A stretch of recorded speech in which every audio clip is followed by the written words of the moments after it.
መላው የፋኖ አባላት ሳያውቁ የሚደረጉ ጽምዶ ተቀባይነት የለውም። እስክንድር ነጋ የቀድሞ የባልደራስ ፓርቲ ሊቀመንበርና አሁን በአማራ ፋኖ ብሔራዊ ንቅናቄ ውስጥ በአባልነት እየተንቀሳቀሱ እንደሚገኙ የተናገሩት አቶ እስክንድር ነጋ ንቅናቄያቸው ከመላው አባላቱ እውቅና ውጪ ከሌሎች ኃይሎች ጋር ጥምረት ለመፍጠር መሞከሩ ተቀባይነት የለውም አሉ።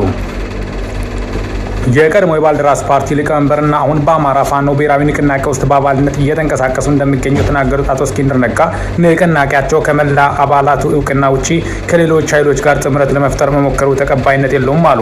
አቶ እስክንድር ነጋ ለሚዲያ በሰጡት ቃለ ምልልስ በአፋብን ውስጥ የተሰጣቸውን ኃላፊነት ያልተቀበሉት በውስጥና ረጃጅም ባሏቸው የውጭ ኃይሎች ጫና ምክንያት ከአመራርነት በመገፋት ነው ብለዋል።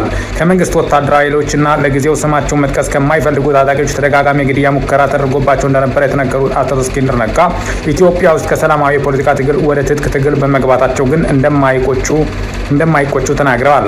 አቶ እስክንድር ነጋ ከጋዜጠኝነት እስከ ሰላማዊ የፖለቲካ መሪነት የደረሱ በተደጋጋሚ ለእስራት የተዳረጉ በኋላም የትጥቅ ትግል ለማድረግ ጫካ መግባታቸውን ይናገራሉ። ከአቶ እስክንድር ነጋ ጋር የተደረገውን ቃለ ምልልስ በጣም በርካቶችን ሲያነጋግርም ከርመዋል። ሚኪታ ብሮንፎን ሰብስክራይብ በማድረግ ወቅታዊ ነጫጭር መረጃ አግኙ። ሰላም ቆዩልኝ።